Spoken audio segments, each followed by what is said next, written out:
Dès les débuts de l'occupation, le pays est mis en coupe réglée par l'occupant. Les réquisitions se multiplient. Elles concernent le bétail, les animaux domestiques, les denrées, mais aussi les tissus, les métaux, les objets utilitaires. La pénurie s'installe, le chômage et la pauvreté se répandent, le rationnement est de rigueur. Il concerne les denrées alimentaires, les combustibles, les vêtements.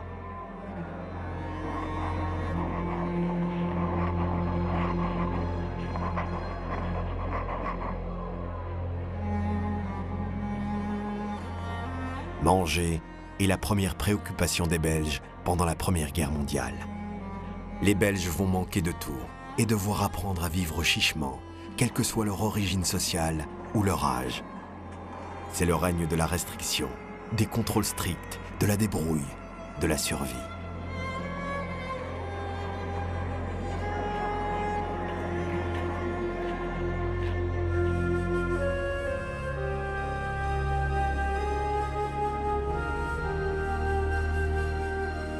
On économise le moindre morceau de bois d'allumette.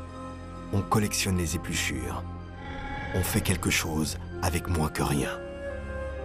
On dit adieu au bien-être d'autrefois, non sans ironie. Le quotidien des Belges se résume en 2 mots, fil et ticket. Les files devant les magasins, interminables. Les tickets de rationnement, de toutes les couleurs. Les œuvres caritatives se développent. Elles joueront un rôle important contre la misère. Un mot unit ces associations diverses. Discrétion. Pour ne pas ajouter de honte en plus à l'humiliation quotidienne d'un peuple soumis. On se soucie aussi du sort des 85 000 prisonniers de guerre internés en Allemagne. Les conditions de vie se détériorent au rythme des effets du blocus économique anglais à partir de 1915 contre l'Allemagne, dont la population glisse elle aussi vers l'indigence. Mais une menace bien réelle va planer dès l'automne 1914 sur la Belgique et durer pendant toute la guerre. La famine. La famine sera évitée grâce à une action humanitaire internationale sans précédent dans l'histoire.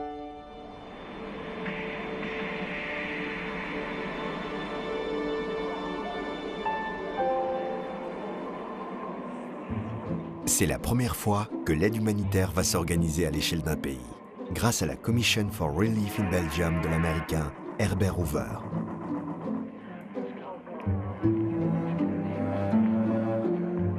Le futur président des États-Unis crée un réseau d'aide d'État neutre en liaison avec le Comité national de secours et d'alimentation, dirigé par 2 grands industriels belges, Émile Franqui et Ernest Solvay.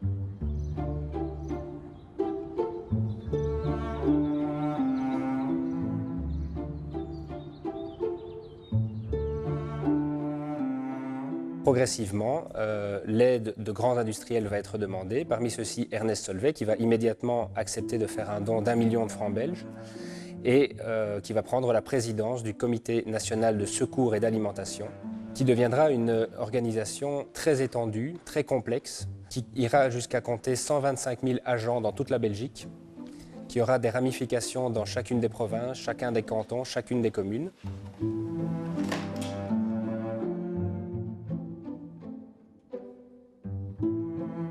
Alors ces industriels, dont Ernest Solvay, vont faire jouer leurs relations, notamment via des pays neutres comme les États-Unis à l'époque ou l'Espagne, avec les ambassadeurs respectifs Brandt Whitlock en Belgique et le marquis de Villa-le-Bar, pour avoir le soutien de ces 2 grands pays neutres, qui vont permettre d'acheminer les denrées, notamment via le port d'Anvers, via le port de Rotterdam.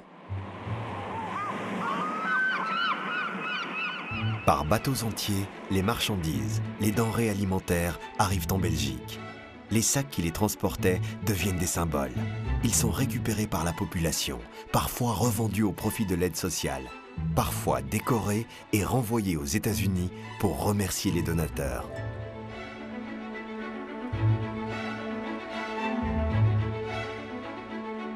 À partir de janvier 1915 et pendant la durée de la guerre, plus de 3 millions de tonnes de nourriture et de vêtements parviendront des ports américains.